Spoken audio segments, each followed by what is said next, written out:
راسم، اس نے اپنے بائی سمت رخ کر کے کسی کو آواز دی اور میں چونک کر اسے دیکھنے لگا۔ پھر تاریکی سے ایک دبلا پتلا آدمی نمودار ہو گیا۔ اس نے ایک ڈھیلا ڈھالا لباس پہنا ہوا تھا، 2 سوٹ کیس جس میں ہم دونوں کے ناپ کے لباس موجود ہوں، اور کرنسی۔ جلدی، اس نے آرڈر دیا اور آسم نے گردن جھکا دی۔ پھر وہ اسی طرف چلا گیا جس طرف سے آیا تھا۔ یہ کون تھا؟ میں نے پوچھا۔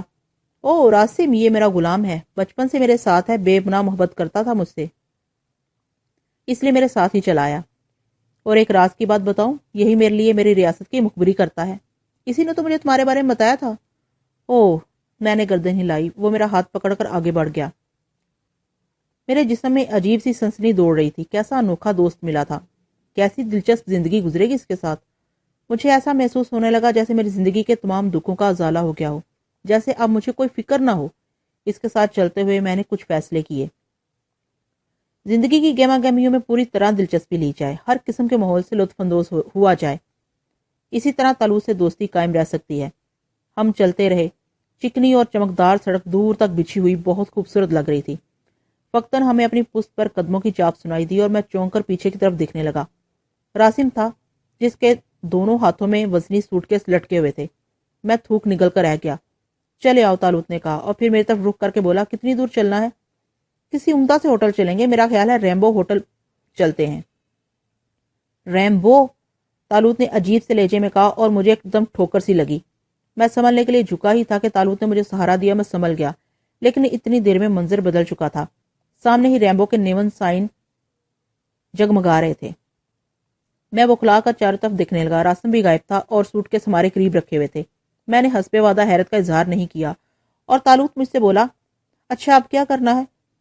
تم یہاں رکو، میں اندر جا کر کمرہ بک کرتا ہوں اور پورٹر کو لاتا ہوں۔ ٹھیک ہے۔ اس نے گردن ہلائی۔ وہ رقم کمرے کا کرایہ ایڈوانس دینا پڑے گا۔ اوہ، رقم تمہاری جیب میں موجود ہے، جاؤ جاؤ۔ اور میں نے تعجب سے جیبیں ٹٹولیں، پھر جیب میں رکھی ہوئی نوٹوں کی گڈیاں باہر نکال لیں۔ 100 کے نوٹوں کی 4 گڈیاں تھیں۔ 40,000! میں ہوٹوں میں بڑبڑایا۔ کم ہو تو سوٹ کیس سے اور نکال دوں؟ طالوت نے پوچھا۔ نہیں، بہت ہیں، میں نے کہا اور تیز سے آگے بڑھ گیا۔ میرے قدم زمین پر نہیں پڑ رہے تھے۔ میں 86,000 کی رقم گوا بیٹھا تھا، گرفتار ہو گیا تھا، لیکن میرا دوست ایک اشارے پر 40,000 روپے منگوا سکتا تھا اور پوچھ رہا تھا کہ کم ہو تو اور دوں۔ میری خوشی کا کیا ٹھکانہ تھا۔ میرے قدم زمین پر نہیں ٹک رہے تھے۔ اب میں محفوظ تھا، میرے ساتھ ایک طاقتور دوست تھا۔ تھوڑی دیر کے بعد ہوٹل کے کاؤنٹر پر پہنچ گیا۔ کاؤنٹر مینیجر نے مجھے سرسری نگاہوں سے دیکھا۔ ڈبل روم، میں نے کہا۔ اس نے مجھے اوپر سے نیچے تک دیکھا۔ کہیں باہر سے تشریف لائے ہیں؟ ہاں، میں نے کہا۔ ہمارے ہاں کمرے بہت مہنگے ہوتے ہیں۔ بدتمیزی مت کرو مینیجر، روم بک کرو اور آیا ایڈوانس میں لو۔ میرا لہجہ ہی بدل گیا تھا۔ اور پھر چونک پڑا۔ پھر اس نے مجھے گھورتے ہوئے ایک رجسٹر اٹھا لیا اور اس میں اندراجات کیے۔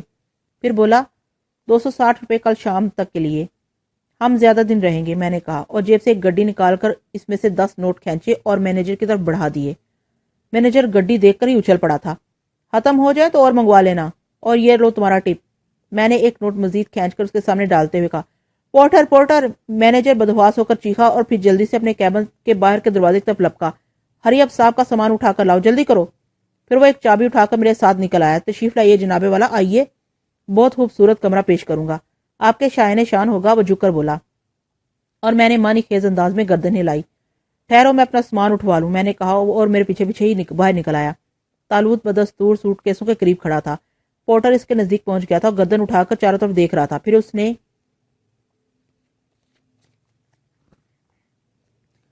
نے میری طرف دیکھ کر بولا، یہی سامان ہے جناب؟ ہاں اٹھاؤ، میں نے کہا، اور اس نے جھک کر دونوں سوٹ کیس اٹھائے۔ آؤ دوست، میں نے طالوت کی طرف رخ کر کے کہا اور وہ میرے ساتھ چل پڑا۔ مینیجر ہم دونوں کے پیچھے مودب چل رہا تھا۔ اسی طرح ہم ریمبو ہوٹل کے روم نمبر 11 میں پہنچ گئے۔ کمرہ واقعی خوبصورت تھا۔ مینیجر نے پورٹر کو ہدایت کی کہ ہمارا سامان درست کر دے۔ پھر اس نے بڑے ادب سے پوچھا، کسی چیز کی ضرورت ہے جناب؟ ہاں، اگر مل سکے تو کافی اور کچھ کھانے پینے کی چیزیں بھجوا دو، ابھی پیش کرتا ہوں۔ اور دوسرے صاحب ابھی تشریف نہیں لائے؟ کیا مطلب؟ میں نے تعجب سے دیکھا اور اسی کو طالوت نے میرے کندھے پر ہاتھ مار کر مجھے آنکھ کا اشارہ کیا۔ میرا مطلب یہ تھا کہ دوسرے صاحب، مینیجر نے کہا۔ یہ مجھے نہیں دیکھ سکتا، طالوت نے میرے کان میں سرگوشی کیا اور میں چونک پڑا۔ پھر میں نے ایک ٹھنڈی سانس لے کر گردن ہلائی۔ وہ بھی آتے ہی ہوں گے، تم 2 آدمیوں کے لیے کافی بیچو۔ بہت بہتر۔ مینیجر نے گردن ہلائی اور ایک بار پھر پورٹر کو ہدایت دے کر باہر چلا گیا۔ ٹھیک ہے دوست، سامان وغیرہ دن میں رکھ دیا جائے گا، بس اب تم جاؤ۔ میں نے پورٹر کو بھی 100 کا نوٹ دیتے ہوئے کہا، کیونکہ اسے چھوٹے نوٹ میرے پاس تھے ہی نہیں۔ پورٹر کی آنکھیں پھیل گئیں، پھر وہ مجھے جھک جھک کر سلام کرتا ہوا باہر نکل گیا اور میں نے گہری سانس لے کر تالوت کی طرف دیکھا۔ تو وہ لوگ تمہیں نہیں دیکھ سکتے، کوئی بھی نہیں دیکھ سکتا سوائے اس کے جسے میں چاہوں، اور میرا خیال ہے دیکھنا بھی نہیں چاہیے، کیونکہ ہم دونوں ہم شکل ہیں، خواہ لوگوں کی نگاہوں کا نشانہ بنیں گے۔ ٹھیک ہے، میں نے گردن ہلاتے ہوئے کہا۔ تالوت سوٹ کیسوں کی طرف بڑھ گیا، پھر اس نے دونوں سوٹ کیس کھول دیے۔ ان میں بے شمار سوٹ، قمیصیں اور ٹائیاں رکھی تھیں۔ ایک سے ایک اعلیٰ سوٹ تھا، ایک سے ایک نفیس ٹائی تھی۔ تالوت نے ایک سوٹ نکال لیا۔ اسے پہننے میں میری مدد کرو، میں نے ایسا لباس کبھی نہیں پہنا۔ ضرور، لیکن یہ دن میں پہنیں گے، اس وقت تو رات کا لباس پہنو۔ کون سا ہے مجھے بتاؤ، اس نے کہا، اور میں نے اسے ایک سلیپنگ سوٹ نکال کر دے دیا۔ سلیپنگ سوٹ اس نے اطمینان سے پہن لیا، پھر آئینے میں خود کو دیکھنے لگا۔ میرا اور اس کا جسم یکساں تھا، اس لیے کوئی بھی لباس کوئی بھی پہن سکتا تھا۔ میں نے بھی سلیپنگ سوٹ پہن لیا، پھر ہم کرسیوں پر بیٹھ گئے۔ کیسا لگ رہا ہے عارف، اس نے مجھے میرے نام سے مخاطب کرتے ہوئے کہا۔ میں ابھی تک سحر زدہ ہوں، خود کو خوابوں کی کیفیت میں محسوس کر رہا ہوں۔ خوابوں سے نکلا ہو میرے دوست، میں حقیقت ہوں، اپنے بارے میں سب کچھ بتا چکا ہوں۔ ایک نئی زندگی سے روشناس کرانے میں میری معاونت کرو، ہم دونوں مل کر زندگی کی تمام خوشیاں سمیٹ لیں گے۔ کاش میں تمہارے معیار پر پورا اتروں اور تم مجھے کبھی نہ چھوڑ کے جاؤ، میں نے کہا۔ او، ہماری دوستی کچی نہیں ہے، ہمارے درمیان ایک گہرا رشتہ قائم ہے، اس لیے وسوسے دل سے نکال دو، تمہاری ہر تکلیف میری ہوگی اور راحتوں میں ہم شانہ بشانہ ہوں گے۔ مجھے تمہاری دوستی پر ناز ہے، میں نے کہا، اور تالوت چونک کر دروازے کی طرف دیکھنے لگا جہاں قدموں کی چاپ سنائی دی تھی۔ پھر ویٹر نے اندر آنے کی اجازت مانگی۔ آ جاؤ، میں نے کہا، اور ویٹر ایک ٹرالی دھکیلتا ہوا اندر آ گیا۔ ٹرالی پر رکھی کیتلی سے کافی کی اشتہا انگیز سوندھی سوندھی خوشبو اٹھ رہی تھی۔ تالوت زور زور سے سانس کھینچنے لگا۔ اچھی خوشبو ہے، اس نے آہستہ سے کہا، اور میں چونک کر ویٹر کی طرف دیکھنے لگا، لیکن ویٹر نے تالوت کی آواز پر توجہ نہیں دی تھی۔ وہ میری آواز بھی نہیں سن سکتا، تالوت نے کہکا لگاتے ہوئے کہا، اور پھر ویٹر گردن جھکا کر واپس جانے لگا۔ سنو، تم اسے کچھ نہیں دو گے؟ میرا خیال ہے اسے بھی ایک نوٹ دو۔ اور میں نے ویٹر کو آواز دی، گڈی سے ایک نوٹ کھینچ کر اس کے حوالے کر دیا۔ ویٹر کا منہ پھیل گیا، وہ ایک دم مستعد ہو گیا۔ اور کوئی چیز حضور؟ نہیں بس شکریہ، میں نے کہا، اس نے پھر سلام کیا باہر نکل گیا۔ کاغذ کے یہ ٹکڑے ان کی آنکھوں میں کیسی چمک پیدا کر دیتے ہیں، مجھے یہ چمک بہت پسند ہے۔ ان کے چہروں پر ایک انوکھی خوشی بکھر جاتی ہے۔ ان ٹکڑوں کا اس خوشی سے کیسا عجیب تعلق ہے۔ ہاں میرے دوست، کاغذ کے یہ حقیر ٹکڑے زندگی سے زیادہ قیمتی ہیں، ان کے ذریعے ہر چیز حاصل کی جا سکتی ہے، زندگی، خوشیاں، امنگیں، محبت، ہر چیز ان ٹکڑوں کے سامنے حقیر ہے۔ کیسی انوکھی بات ہے، یہ دنیا بھی عجائبات سے بھری پڑی ہے، تمہاری دنیا کے عجائبات اس سے مختلف ہوں گے اور اس سے انوکھے نہ ہوں گے۔ میں ہر عجوبہ دیکھوں گا اور تم میرا ساتھ دو گے، میں اس وقت تک تمہارا ساتھ دوں گا جب تک تم پسند کرو گے، میں نے جذباتی انداز میں کہا۔ اس نے گرم جوشی سے میرا ہاتھ تھام لیا، پھر وہ ٹرالی کی طرف متوجہ ہو گیا اور ایک ایک چیز چکھنے لگا۔ چند چیزیں اسے بہت پسند آئی تھیں، میں بھی اس کے ساتھ کھا رہا تھا۔ پھر میں نے اسے کافی بنا کر دی، اس نے کافی کی کئی پیالیاں پی ڈالی۔ بہت عمدہ چیز ہے، مجھے بہت پسند آئی، اس نے کہا۔ اسے یہ تمام چیزیں عجیب لگ رہی تھیں۔ رات کے 3 پہر گزر چکے تھے، پھر ہم نے کافی پی لی تھی، اس لیے نیند بھاگ گئی تھی۔ تاہم ہم اپنے اپنے بستروں پر پہنچ گئے۔ وہ فوم کے نرم بستر پر لیٹ گیا۔ نیند تو نہیں آ رہی؟ اس نے پوچھا۔ ان ہوشربا واقعات کے بعد نیند کا تو سوال ہی پیدا نہیں ہوتا۔ تم سے ملاقات کی خوشی اس آسانی سے برداشت نہیں ہوگی، پھر ہم نے جو چیز پی ہے وہ نیند بھگانے میں اکثیر ہے، میں نے جواب دیا۔ او، وہ ہنسنے لگا، پھر میری طرف رک کر کے بولا، کل کا کیا پروگرام، سیر کرنے چلیں گے؟ جہاں تم کہو گے چلوں گا، تمہاری ہر خوشی مجھے عزیز ہے، میں نے محبت سے کہا۔ سنو، تم نے کئی محبوباؤں کی کہانی سنا ڈالی ہے، مجھے ہر ایک کو دیکھنے کا اشتیاق پیدا ہو گیا ہے، کیا تم ان میں سے کسی سے مجھے نہ ملاؤ گے؟ اس نے اچانک کہا، اور میں سوچ میں ڈوب گیا۔ یہ درست تھا کہ تالوت جیسے دوست کے مل جانے سے میں کسی قدر نڈر ہو گیا تھا، لیکن یہ کام کسی حد تک ٹیڑھا تھا، ابھی میرے دل سے خوف دور نہیں ہوا تھا۔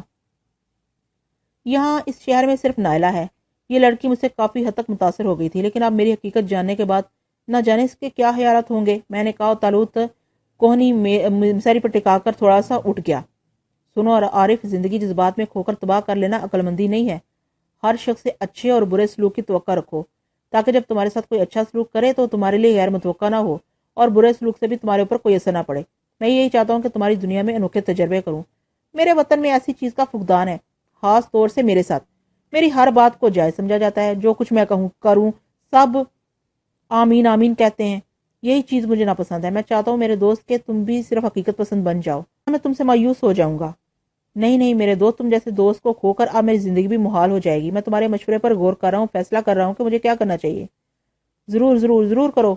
وہ تکیے پر سر رکھ کر لیٹ گیا. میرے ذہن میں خیالات گردش کرنے لگے. طالوت درستی تو کہہ رہا تھا.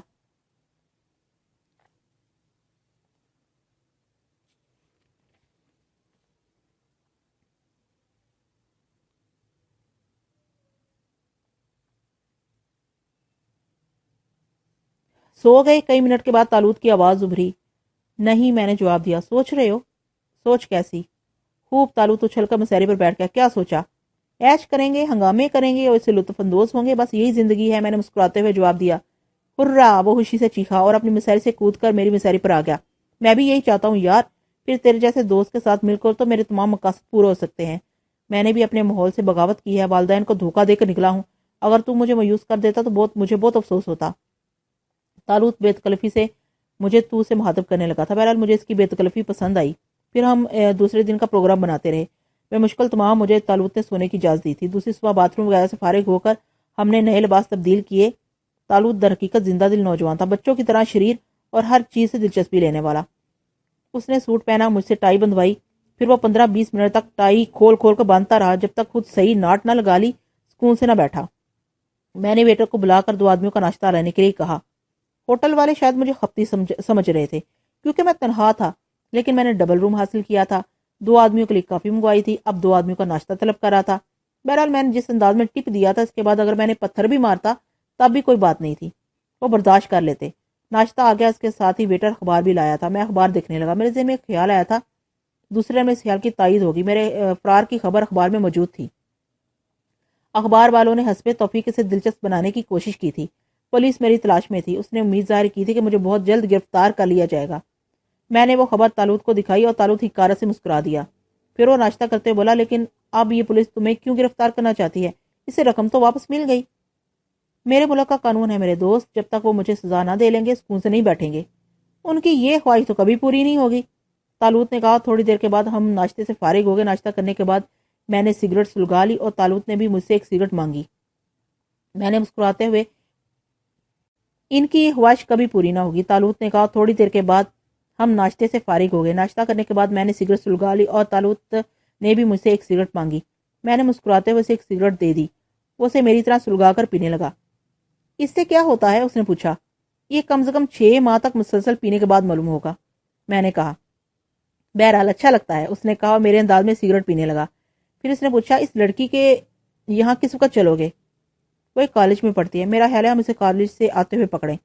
جیسا مناسب سمجھو, اس نے کہا. چھٹی کے بعد ہی مناسب رہے گا, میں نے کہا. اس دوران ہم شہر میں آوارہ گردی ضرور کریں گے. تمہیں اس کا گھر تو معلوم ہے؟ ہاں, تب پھر گھر چلیں گے, مگر بس طے ہے رات کو اس کے گھر چلیں گے. میں بھی ساتھ رہوں گا, طالوت نے کہا. بہرحال اس کی خواہش پوری کرنی تھی. رات کو 11:15 کے قریب ہم ہوٹل سے نکلے. میں نے ایک ٹیکسی لی اور اسے نائلہ کے مکان کا پتہ بتا دیا. تھوڑی دیر کے بعد ہمیں ٹیکسی نے نائلہ کے مکان کے نزدیک چھوڑ دیا. اندر کس طرح داخل ہوں گے؟ میں نے خشک ہونٹوں پر زبان پھیر کر طالوت سے کہا. اس طرح. طالوت نے اچانک میری آنکھوں پر ہاتھ رکھ دیا. میں نے گھبرا کر اس کی کلائی پکڑ لی, اس کا ہاتھوں سے ہٹا دیا اور پھر میں اچھل پڑا. ہم نائلہ کے مکان کی اندرونی راہدری میں کھڑے تھے. میں نے ایک گہری سانس لی. حیرت کی کیا بات تھی, طالوت سے واقف ہونے کے بعد کسی قسم کی حیرت بیکار تھی. میں نڈر ہو گیا. میرا دوست میری توقعات سے زیادہ طاقتور ہے. بلا وجہ خوفزدہ ہو کر خود کو اس کی نظروں سے گرانا نہیں چاہیے. میں نے اپنی بزدلی پر لعنت بھیجی اور پھر نائلہ کی خوابگاہ تلاش کرنے لگا. کئی کمروں میں جھانکنے کے بعد بلاخر مجھے نائلہ نظر آ گئی. وہ اپنی خوبصورت اور سادہ انداز میں سجی ہوئی خوابگاہ کی کرسی پر بیٹھی کتاب پڑھ رہی تھی. میں نے طالوت کی طرف دیکھ کر گردن ہلائی. خوب تو اندر چلو نا یار, اس نے بے چینی سے کہا. اور میں نے دروازے پر دباؤ ڈالا, لیکن دروازہ اندر سے بند تھا. تب میں نے دروازے پر ہلکی سی دستک دی. کون؟ نائلہ کی مترنم آواز سنائی دی, لیکن میں نے کوئی جواب نہ دے کر دوبارہ دستک دی. ساتھ ہی شیشے سے اندر جھانکتا رہا. نائلہ نے کتاب بند کر کے رکھ دی. پھر وہ دروازے کی طرف بڑھی. بہت حسین ہے, طالوت نے میرا شانہ دباتے ہوئے کہا, لیکن میری تو جان پر بنی ہوئی تھی. نہ جانے میرے ساتھ نائلہ کا رویہ کیسا ہو. بہرحال دروازہ کھل گیا اور نائلہ نے اندھیرے میں آنکھیں پھاڑ دی. وہ میری شکل نہ دیکھ سکی تھی. میں جلدی سے اندر داخل ہو گیا. طالوت بھی میرے پیچھے ہی تھا اور مجھے دیکھ کر نائلہ کے منہ سے ایک ہلکی سی آواز نکل گئی. اس کے چہرے پر خوف اور پھر غصے کے آثار نظر آئے. میں کمرے کے درمیان کھڑا اسے دیکھ رہا تھا. وہ بھی ہونٹ بھیجے مجھے گھورے جا رہی تھی. پھر اس نے سخت آواز میں کہا، کیوں آئے ہو؟ کیا چاہتے ہو؟ آواز اس قدر پر روب تھی کہ میرے منہ سے ایک لفظ بھی نہ نکل سکا۔ میں نے گھبرائی ہوئی نگاہوں سے طالوت کی طرف دیکھا۔ وہ اس دلچسپ سچویشن سے پوری طرح لطف اندوز ہو رہا تھا۔ اگر کسی بری نیت سے آئے ہو تو صرف اتنا عرض کر دوں کہ مجھے اپنی عزت اپنی زندگی سے زیادہ پیاری ہے۔ بری نیت سے تمہاری کیا مراد ہے نائلہ؟ میں نے بے مشکل خود پر قابو پاتے ہوئے کہا، آپ ایک جرائم پیشہ انسان ہیں، انسانی زندگی اور عورت کی عزت و عصمت آپ کی نگاہوں میں کیا وقت ہوگی؟ اور پھر اس طرح کسی نوجوان لڑکی کی خوابگاہ۔ بس بس نائلہ، اسے زیادہ کچھ نہ کہو، میں تم سے کچھ گفتگو کرنا چاہتا ہوں۔ عامر او میں بھول گئی، آپ نے تو اپنا نام عارف بتایا تھا۔ آپ نے تو اپنا نام غلط بتایا تھا، شاید عارف صاحب۔ ہاں تو میں عرض کر رہی تھی کہ مجھے اپنی عزت و وقار کا سودا کسی قیمت پر نہیں کرنا۔ براہ کرم آپ یہاں سے نکل جائیے۔ تم سے گفتگو کیے بغیر نہیں جاؤں گا۔ کیا کہنا چاہتے ہیں؟ اس نے میرے لہجے کی مضبوطی سے مروب ہوئے بغیر کہا۔ میرے بارے میں تمہیں کیا معلوم ہے؟ بہت کچھ۔ مجھے علم ہے کہ آپ ایک جرائم پیشہ انسان ہیں۔ آپ نے اپنی فرم میں ڈاکہ ڈالا، فرار ہو گئے، پھر آپ یہاں پکڑے گئے۔ آج صبح کے حوالے سے یہ بھی پتہ چل گیا کہ آپ ایک خطرناک انسان ہیں اور حوالہ سے فرار ہو گئے ہیں۔ بس مجھے ایک بات کا دکھ ہے عارف صاحب، میں زندگی میں پہلی بار کسی سے متاثر ہوئی تھی، لیکن میرا فیصلہ غلط تھا، جس کے لیے میں بھائی جان سے ہمیشہ شرمندہ رہوں گی۔ میں آئندہ اپنی قسمت کے بارے میں کبھی نہ سوچوں گی۔ یہ فیصلہ میرے والدین کریں گے۔ میں بھی کچھ کہنا چاہتا ہوں۔ کہہ دیں، میں سننے کے لیے مجبور ہوں۔ کاش آپ مجھے باہر جانے کا موقع دیں تو میں بھائی جان کو جگا کر آپ کو گرفتار کرا دوں۔ یہ موقع میں خود مسٹر آصف کو دوں گا، تم اس کے بارے میں فکر نہ کرو۔ صرف اتنا کہنا چاہتا ہوں کہ میں اتنا برا آدمی نہیں ہوں جتنا تم سمجھ ہو۔ اگر میں برا ہوتا تو ہوٹل کی تنہائی تمہارے لیے بہت بھیانک ہوتی، پھر اس وقت کون تمہاری مدد کو آ سکتا ہے؟ بھولی لڑکی، اپنی کہانی سنانا فضول ہے۔ صرف اتنا کہہ کر واپس جا رہا ہوں کہ اگر ہو سکے تو اپنے دل سے یہ خیال نکال دینا۔ حالات نے مجھے جو کچھ بنا دیا ہے وہ میں نہیں ہوں۔ خدا حافظ، زندگی کی آخری سانس تک کے لیے۔ میں دروازے کی طرف مڑ گیا، وہ خاموش کھڑی رہی۔ طالوت کے چہرے پر مایوسی کے آثار تھے۔ وہ ہونٹ سکوڑے میرے ساتھ باہر نکل آیا، پھر اس نے چلتے چلتے میری آنکھوں پر ہاتھ رکھ دیا۔ اب ہم اس مکان سے کافی دور کھڑے تھے۔ یہ تو کچھ نہ ہوا، طالوت نے ہونٹ سکوڑتے ہوئے کہا۔ کیا مطلب؟ میں نے پوچھا۔ میں نے سوچا تھا کہ حسن و عشق کے دلکش مناظر ہوں گے، جذبات کا اظہار ہوگا اور ہی وہ اپنے مخصوص انداز میں ہنس پڑا۔ دانت بند کرو یار، وہ غلط فہمی کا شکار ہو گئی ہے، میں نے کہا۔ جانے دو، دنیا بڑی پڑی ہے۔ ہاں، تمہاری ایک بات سے مجھے اتفاق ہے۔ کون سی؟ تم نے کہا تھا کہ تم اس کے بھائی کو ایک موقع فراہم کرو گے، میں اس کے حق میں ہوں۔ کیا مطلب؟ میں چونک پڑا۔ تم مجھ سے ضرور ملو گے، بلکہ کل اس کے دفتر میں ملو، ہم تھوڑی سی تفریح کریں گے، پھر یہاں سے نکل چلیں گے۔ دھر لیے گئے تو اس بار نکلنا مشکل ہوگا، میں نے کہا۔ میری توہین مت کرو، بس تماشا دیکھو۔ آج رات آرام کریں گے، کل اس کے دفتر چلیں گے۔ جیسی تمہاری مرضی، میں نے شانے ہلاتے ہوئے کہا، لیکن میرے دل کا خدا ہی حافظ تھا۔ نہ جانے طالوت کے اس تماشے میں میرا کیا حال بنے۔ ہم دونوں ہوٹل واپس آگے، رات کا کھانا کھا ہی چکے تھے۔ اپنے اپنے بستروں پر پہنچ کے طالوت کچھ سوچ سوچ کر مسکرا رہا تھا۔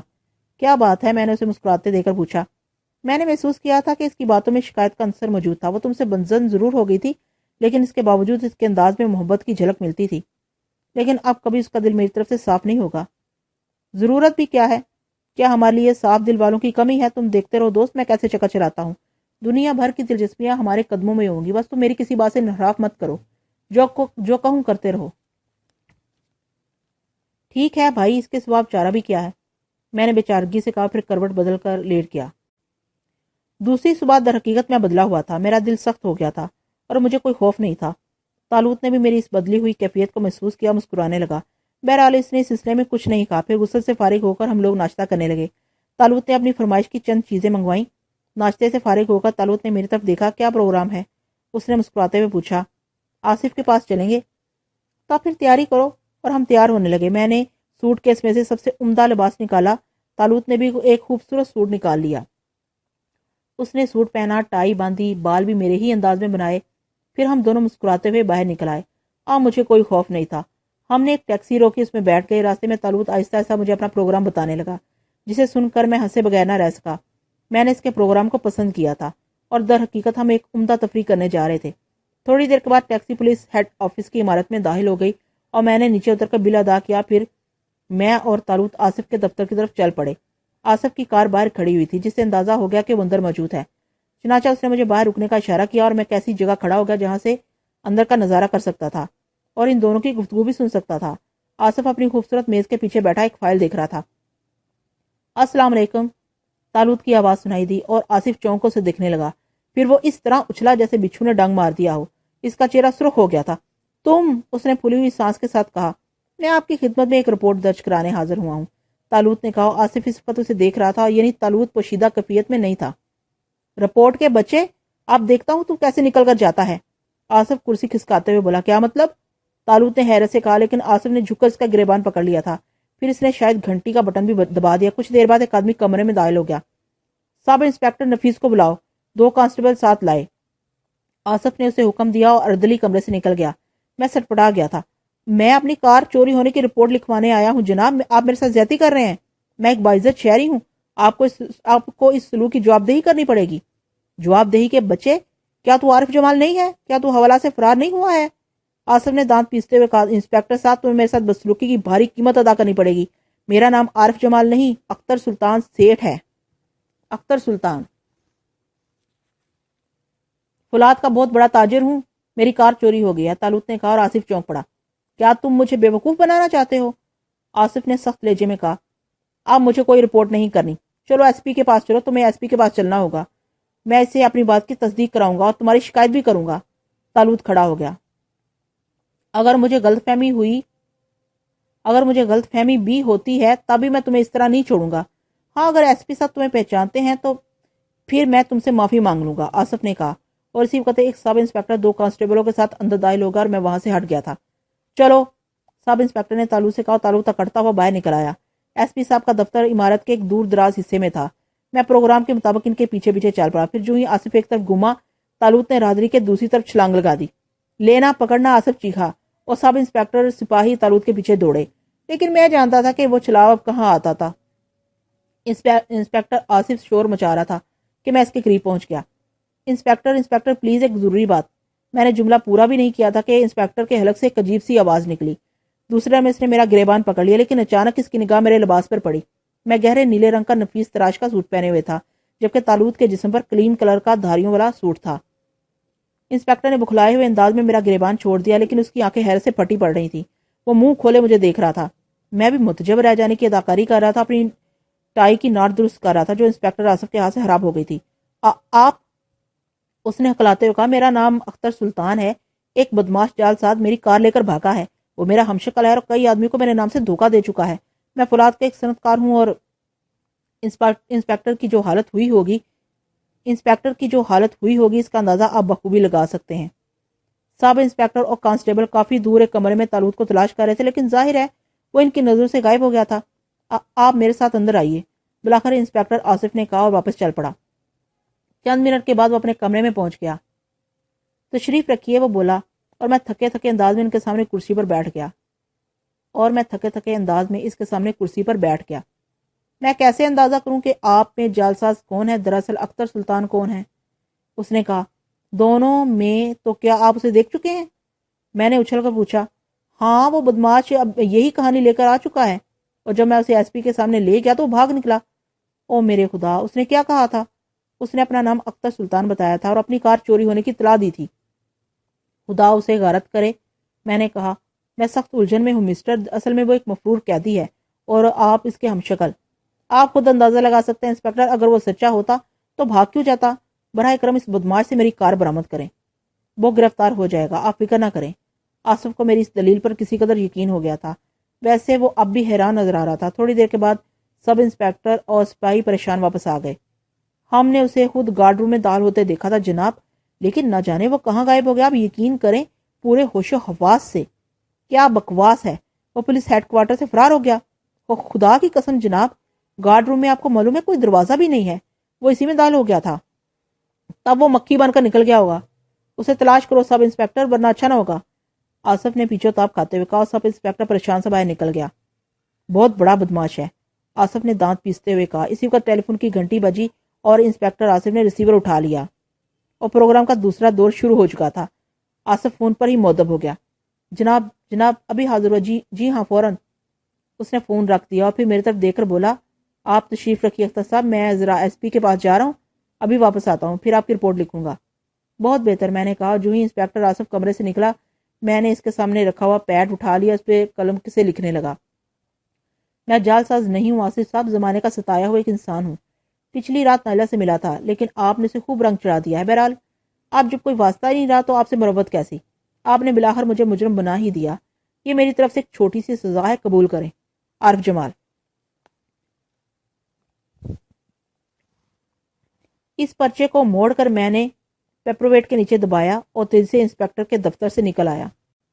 دوسری طرف طالوت اپنا کام کر رہا تھا. یہ ہم دونوں کا مشترکہ پروگرام تھا. بات کو اس کارنامے کی تفصیل مجھے طالوت نے بتائی. اس نے بتایا کہ سب انسپیکٹر اور کانسٹیبلوں کو ڈانٹ دے کر وہ گارڈ روم میں گھس گیا اور وہاں سے ان کی نگاہوں سے پوشیدہ ہو کر واپس نکل آیا. پھر وہ بڑے کرو فر سے ایس پی کے کمرے میں پہنچا سے انسپیکٹر آصف کی شکایت کی جس نے اس کے ساتھ بدسلوکی کی تھی. طالوت نے ایس پی سے کہا کہ وہ وزیر تجارت کو کال کر کے اختر سلطان کے بارے میں معلوم کریں, لیکن ایس پی نے اس پر اعتبار کر لیا تھا. چنانچہ ایس پی نے آصف کو ٹیلی فون کر کے بلایا. آصف نے ایس پی کے کمرے میں داخل ہوتے ہی پستول نکال لیا تھا. ہوش میں آئیے مسٹر آصف, کیا آپ کا دماغ خراب ہو گیا ہے؟ ایس پی نے کہا. جناب یہ بہت بڑا جعل ساز ہے, لقب سے فرار ہوا ہے. غالباً آپ سے اس نے اختر سلطان کی حیثیت سے تعارف کرایا ہوگا. آصف نے کہا تھا. براہ کرم اپنے حواس درست کریں. میں معلوم کرنا چاہتا ہوں کہ بغیر کسی ثبوت کے آپ نے ان کے ساتھ بدسلوکی کیوں کی؟ ان کی بدقسمتی سے ثبوت موجود ہے جناب. وہ کیا؟ ایس پی نے طنزی انداز میں پوچھا. اصلی اختر سلطان صاحب تشریف لے آئے ہیں. کیا مطلب؟ جی ہاں, یہ وہ بدماش ہے اختر سلطان بن کر دھوکہ دے رہا ہے. کیا آپ بکواس ہے؟ کہاں ہے اختر سلطان؟ میرے آفس میں موجود ہیں. بلائیے, ایس پی نے کہا اور آصف نے ایک اور ارزلی کو اپنے آفس کی طرف روانہ کر دیا. اس نے دوسرے سب انسپیکٹر کے ہاتھوں مجھے بلایا تھا, لیکن اب سب انسپیکٹر ہاتھ میں میرا پرچہ لے کر پہنچا.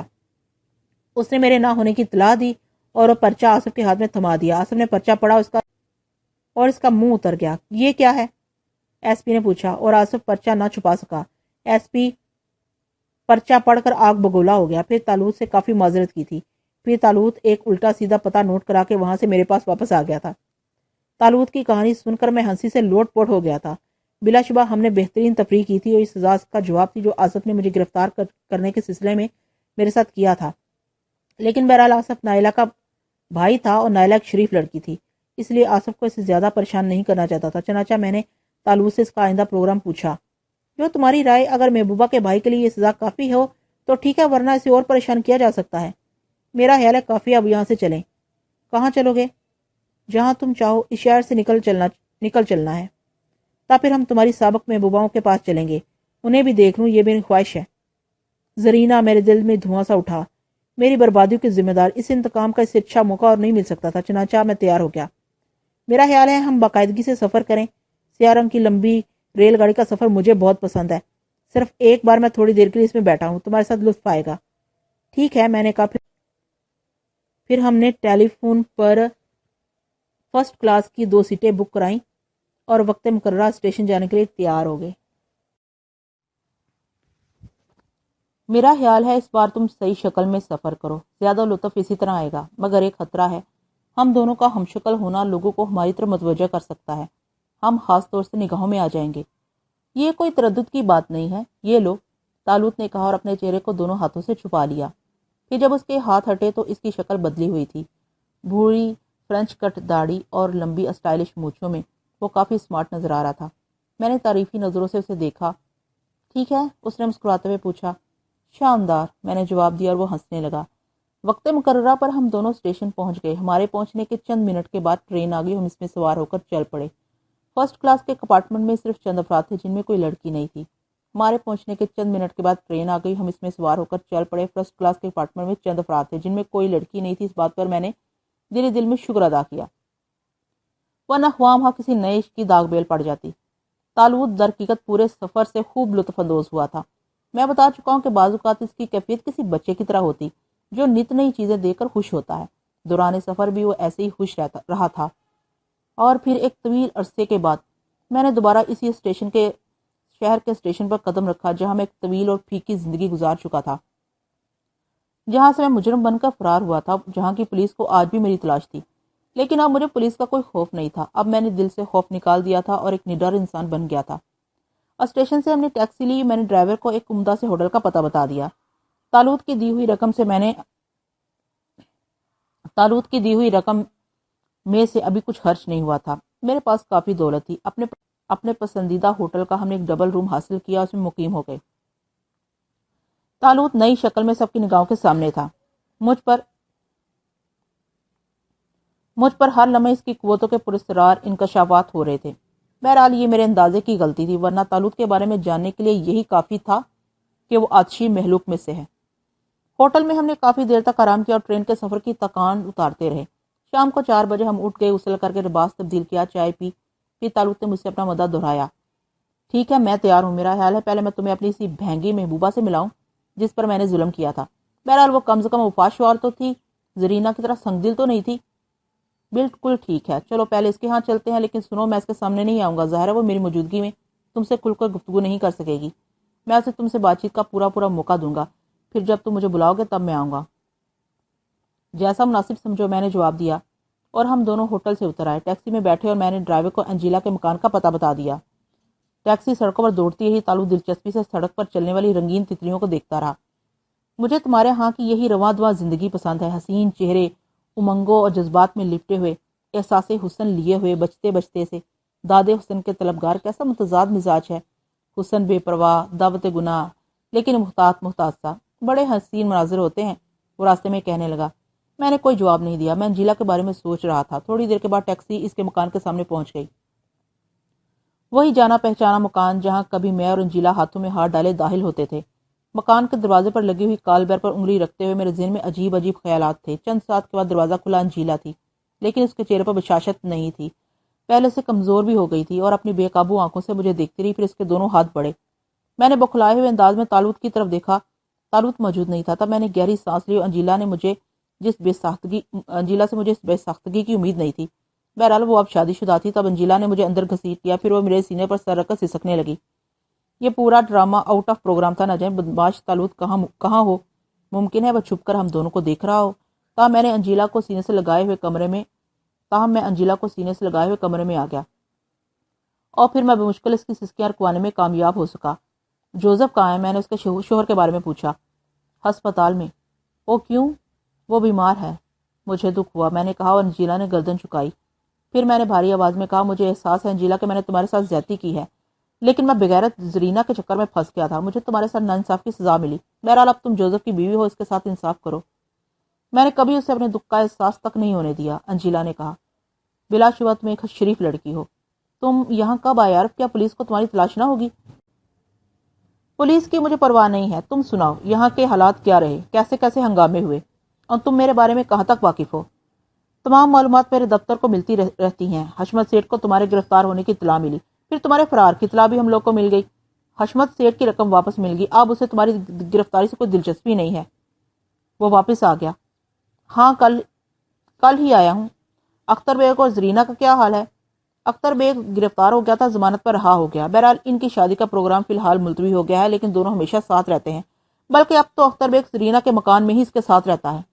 بہت خوب، میں نے مسکراتے ہوئے کہا۔ بہرحال میں اپنی زیادتی پر ایک بار پھر تم سے معذرت خواہ ہوں انجیلا، میں محسوس کر رہا ہوں کہ تم کچھ پریشان ہو۔ جوزف کی بیماری نے ہمارے معاملات پر بہت برا اثر ڈالا ہے، ڈاکٹروں نے آپریشن تجویز کیا جس پر 2000 روپے خرچ ہوں گے، دوسرے اخراجات بھی ہیں، اور تمہیں معلوم ہے کہ حشمت سیٹھ 1 ماہ کی تنخواہ ایڈوانس دینے کا روادار نہیں ہے۔ اس سلسلے میں فکر نہ کرو انجیلا، میں بہرحال تمہارا دوست ہوں۔ جوزف کی ملازمت تو بحال ہے؟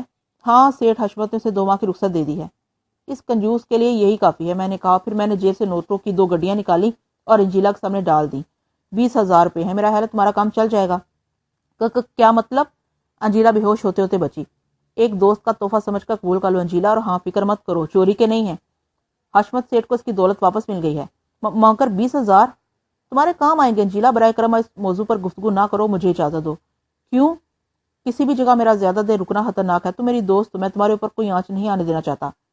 چائے تو پی لو عارف، انجیلا نے کپکپاتی آواز میں کہا۔ اس کی بہنگی آنکھیں اس وقت براہ راست میری طرف دیکھ رہی تھی، اس کا مطلب تھا کہ اس کی نگاہ نوٹوں پر ہے۔ شکریہ انجیلا، پھر کبھی صحیح۔ میں اٹھ گیا۔ تم تو ایک خواب کی طرح آئے، اور دل کی پیاس بجھی بھی نہیں تھی کہ واپس جا رہے ہو۔